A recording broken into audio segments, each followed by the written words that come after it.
Oh,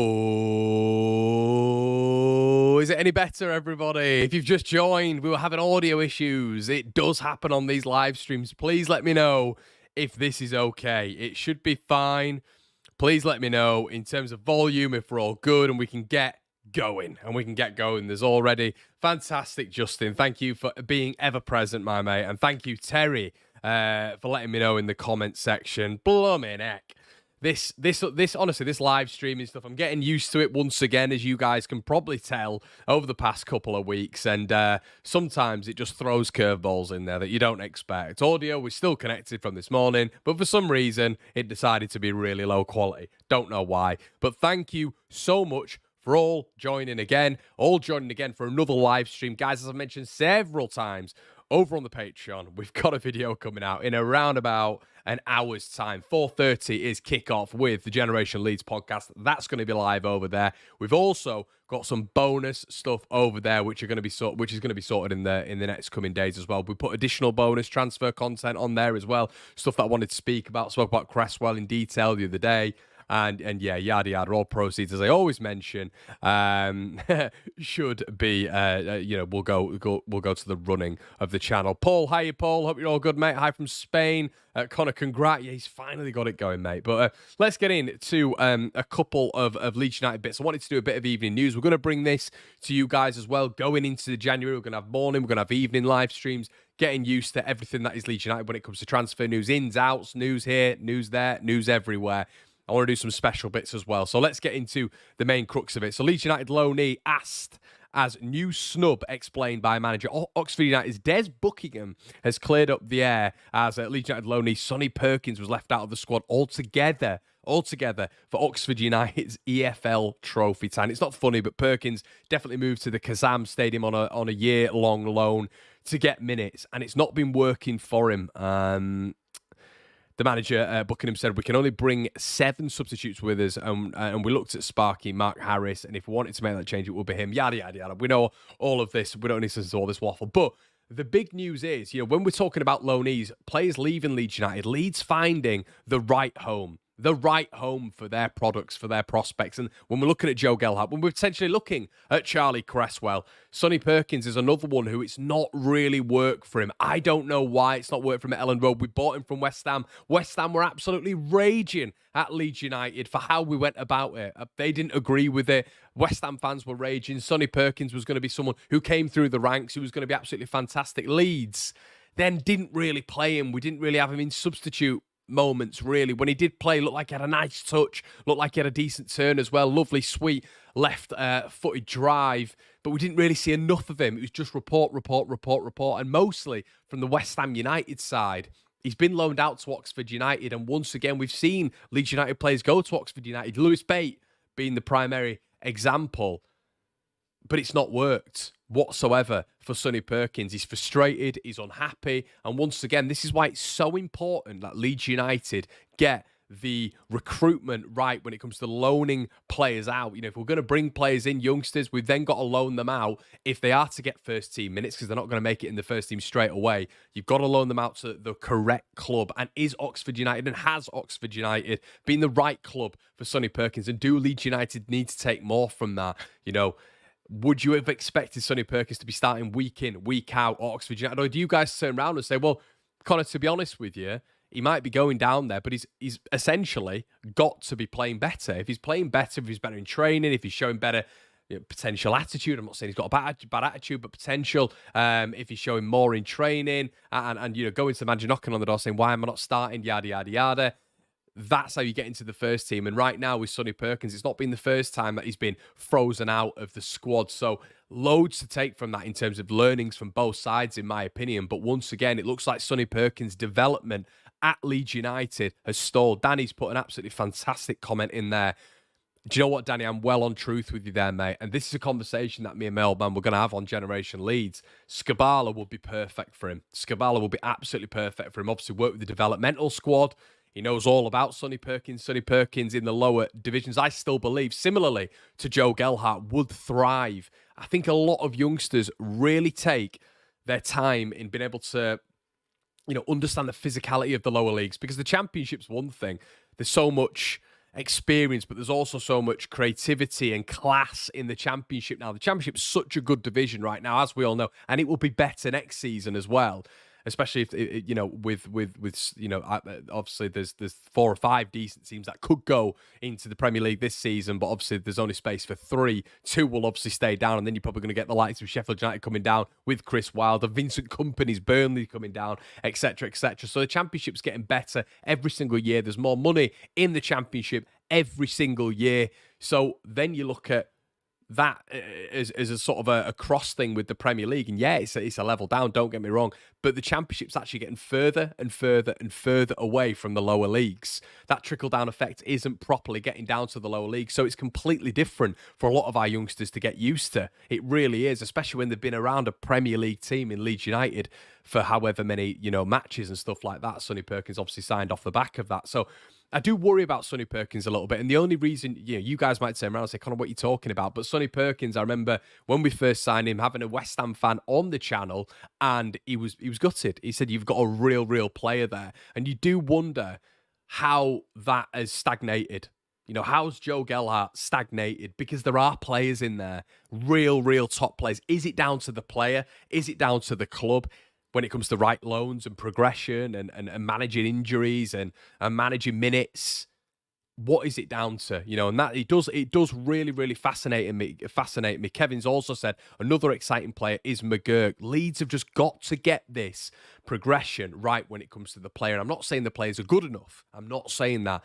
But ability-wise, you'd hope that the club could harness this. Mark McCabe says, hi, Connor. Love the debrief last night and all the content lately. Thank you so much, Mark. Really appreciate that, my friend. As I said, that'll go straight to the channel, the running of the channel. But thank you so much for that donation, mate. It genuinely means the world. So, yeah, any proceeds obviously go to the channel. Slap the like, says Terry. Please do so. Hi from Rio de Janeiro. Welcome, Chris. Hope you're all good. I say send Gelhardt to Lincoln because Skabala is there, same with Perkins. And that's maybe an avenue that Leeds could look at almost like a feeder club. They really could. They could be a feeder club to Lincoln. Lincoln aren't too far away from Leeds United when you come in, when you look at the tiers, and the experience really could be gained there for some of our kids.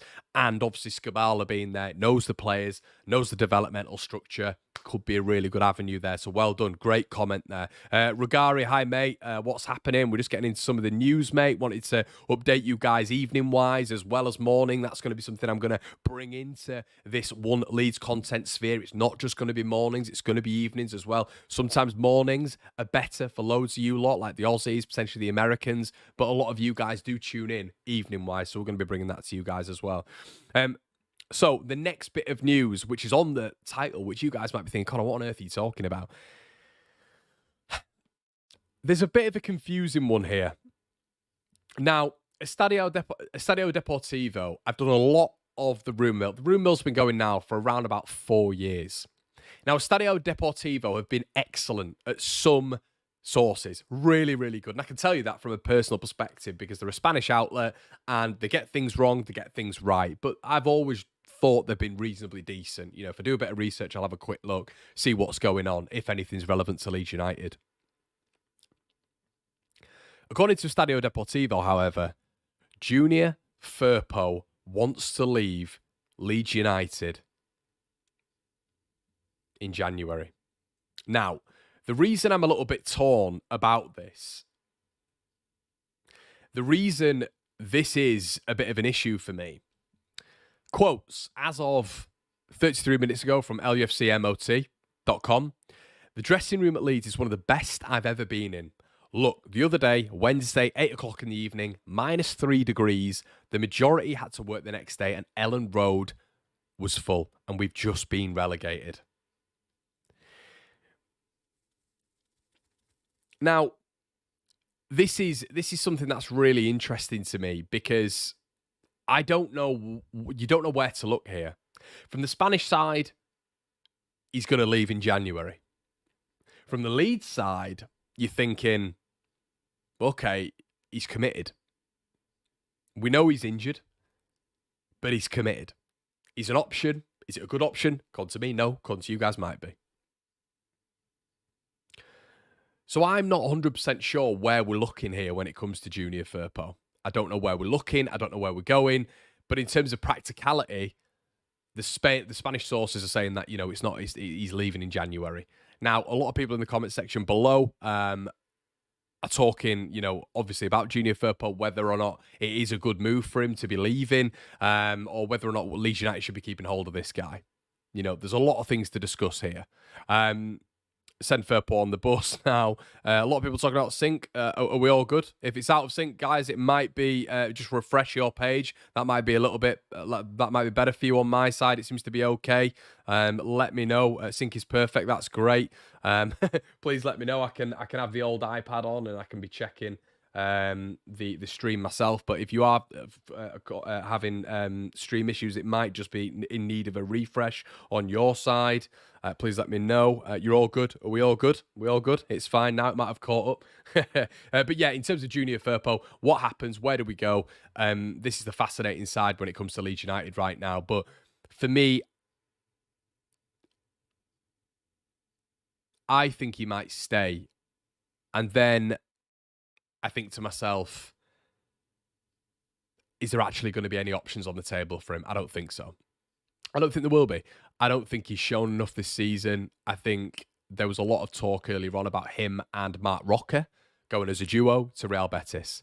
I don't think that happens. I really don't. I don't see why Real Betis, a top La Liga club, would go in for Junior Firpo. He left, 4 or 5 years ago? Why would they go in for him? It doesn't make any sense. And also, as a fair few people are saying here, he's settled. He said that on the Leeds United podcast. He is settled. So why is he moving? Why is he doing that? I've no idea. And if he's come out and just sort of pulled the wool over our eyes, we keep going on about this on every single stream, but the Firpo saga continues. Estadio Deportivo, as I've just mentioned today, reporting that Firpo wants to leave and is leaving in January. So conflicting reports. English side, he's staying. Spanish side, he's going. And all we've heard from Sport as well is that he wants to leave and Real Betis might come in for him. Lee says, I don't think he's settled. Hello from Malaysia. How you, mate? First live I've managed to make. This is why, Lewis, I want to do more of these, mate, throughout the day, because it's going to, other people will be able to catch the lives, not just on the morning. Morning here. Pick, etc. is good here. Yeah, I understand sometimes that I think it just needs a little bit of a refresh. I just don't think La Liga is near the Prem in terms of quality at the minute. I hope it's true. It may force us to go and get a quality left back. And that's the thing as well. Mark's bang on. It frees up wages. It frees up a spot. And this is what I was talking about when it comes to Gelhardt initially. That's what I'm talking about when it comes to Bamford. That frees up a spot for a striker. It frees up a spot for a striker, those two moving out. Wages off the cards as well. Bamford's a high earner. Firpo will be a high earner at the club as well. He's consistently injured. Do Leeds United need to move him on? It's fascinating, though, and something to keep in mind. Something to keep in mind that is from the Spanish side, that he's consistently been linked with a move away. Dan Plumley has insisted that Leeds United breaking the record for consecutive away ties in the FA Cup will not affect their revenue as much as once thought. The finance expert admitted that the gate receipts are split equally in the competition, meaning only Sporting Advantage is handed away after the draw against Peterborough made it 13 away trips on the bounce. Jeff Stelling and Ali McCoist on TalkSport this morning have labelled it as incredible, and it's not as much money as you think in the FA Cup because of the way they distribute the attendance money. Actually, from the third round onwards, the gate receipts are almost equally split to each club. So each club gets 45% and the 10% goes to the pool, which sorts the money out. So actually, it can be beneficial, not in the case of Leeds, but if you work off the theory for a lower league club, for example, it can be better financially to be drawn away at a big club. Because as we know, if they sell out, you would take 45% of the pot. It's an interesting one because people will look at the narrative of who are getting the home draws. And I think a lot of people are vexed by this, and I understand.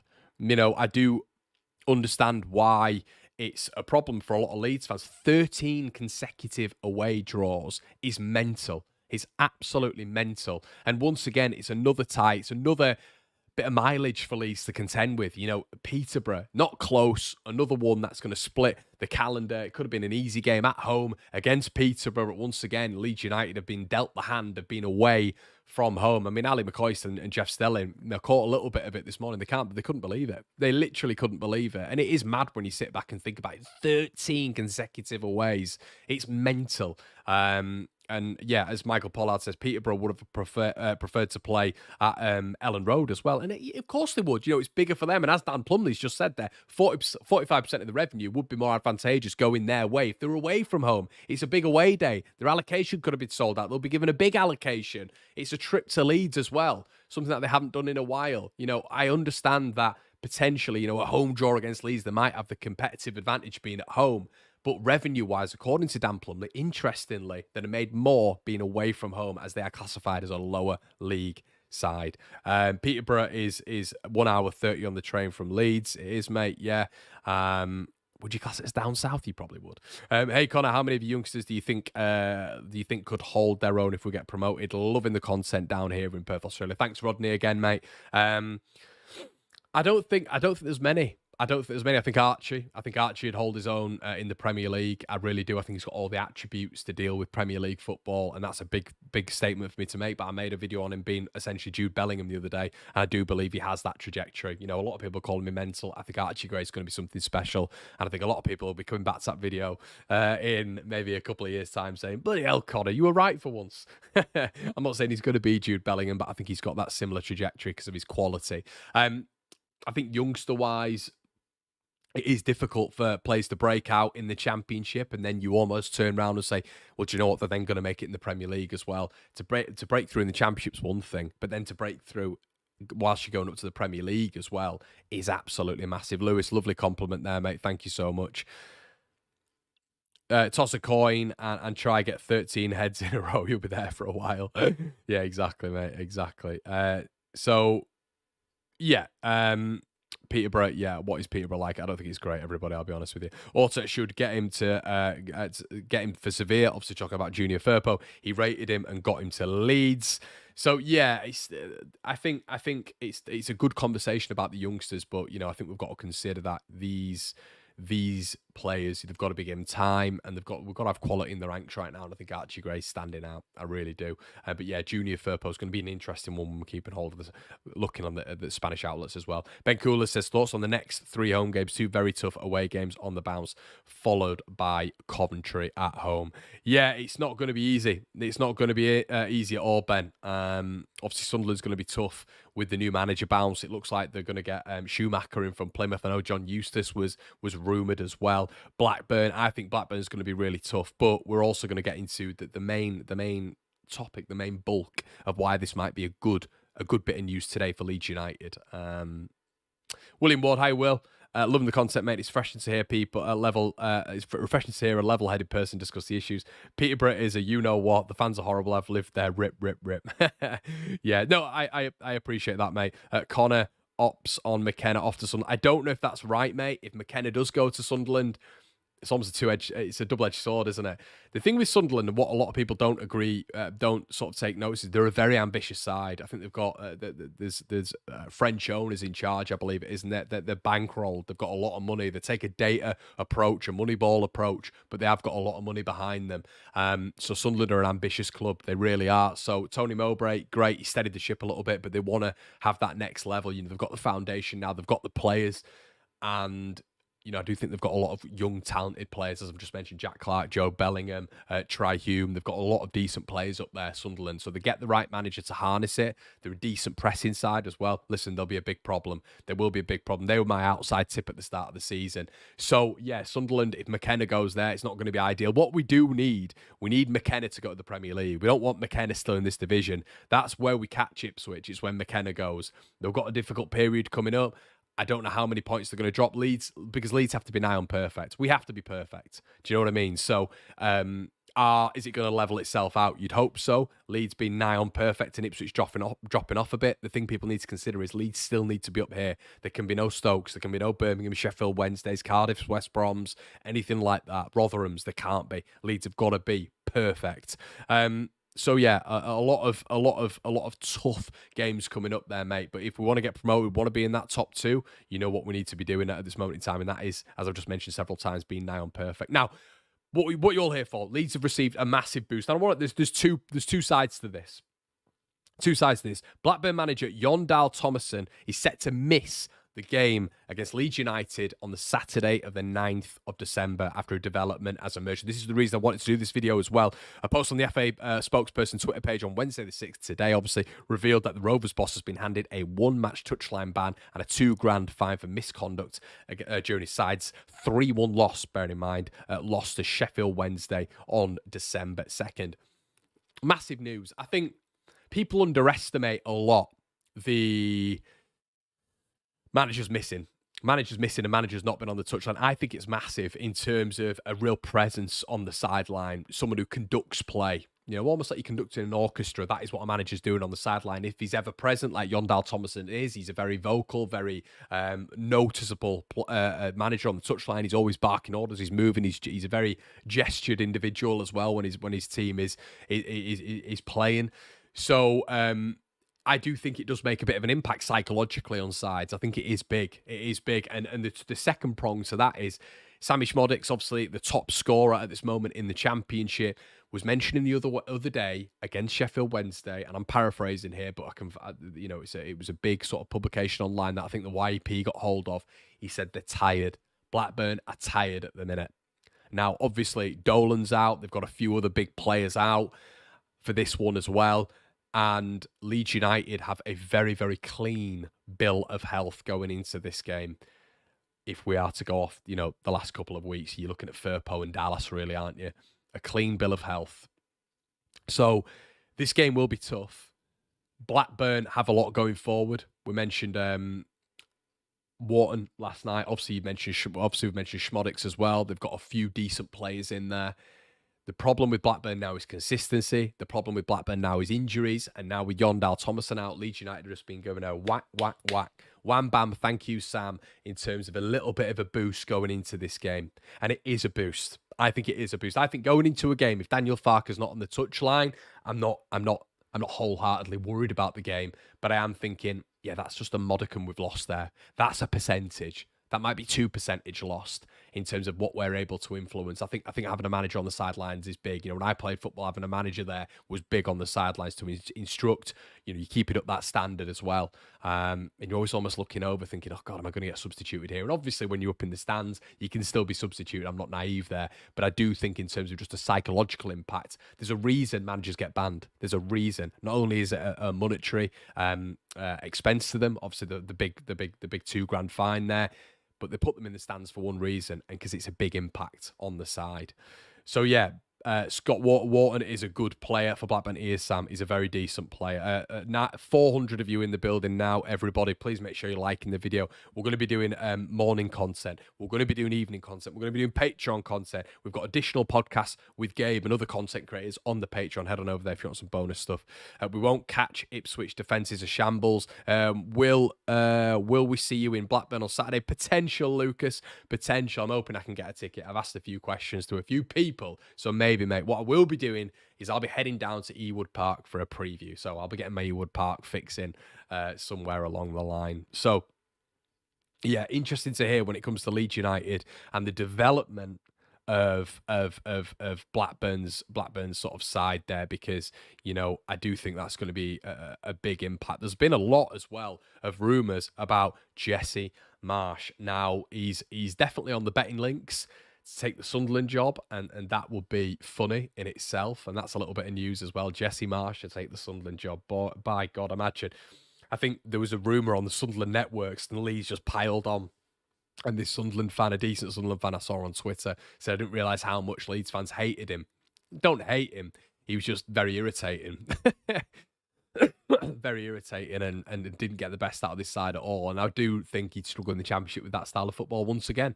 But maybe the quality of player that Sunderland have got might almost irk Jesse Marsch. I should say not irk Jesse Marsch, should benefit Jesse Marsch in terms of playing the penis style football, which is at the back. So yeah, narrow football. Be interesting to see whether or not he gets a job interview. Sunderland might see that as a big coup, He's been a Champions League manager. He's been a top-tier manager. Would Jesse Marsch take that step down? I think he needs a step down. I don't think he's going to get many other job opportunities in England, to be honest with you. But yeah, be fascinating if Jesse Marsch was getting that job. Kevin says, I'm speaking too quick. Sorry, Kevin. It is just how I speak, mate. I can speak slower, but yeah, I don't think that's a good way of doing it. Connor Pratchett says thoughts on the new series of Deal or No Deal. Don't think I've seen it, mate. Love the idea of Joseph for Bamford. Guys, I'm going to leave it there. 25 minutes. So if you've enjoyed it, please make sure you're slapping a like on the video. As I said, we're going to be doing a GL very, very soon. That'll be live on the Patreon if you fancy some bonus content. If you don't worry about it. As I say, we're going to have a whole ream of scheduling on the Patreon, and we're going to keep these going throughout the week as well. I hope you're enjoying it. It's great to see so many of you in the building for this very impromptu evening session. Please make sure you're slapping a like on the video. Please make sure you're subscribing. Leave your comments in the section below. I do read them all, and I will try to respond to as many as I can. Guys, once again, it's been an absolute pleasure, and I'll catch you on the other side. Cheers.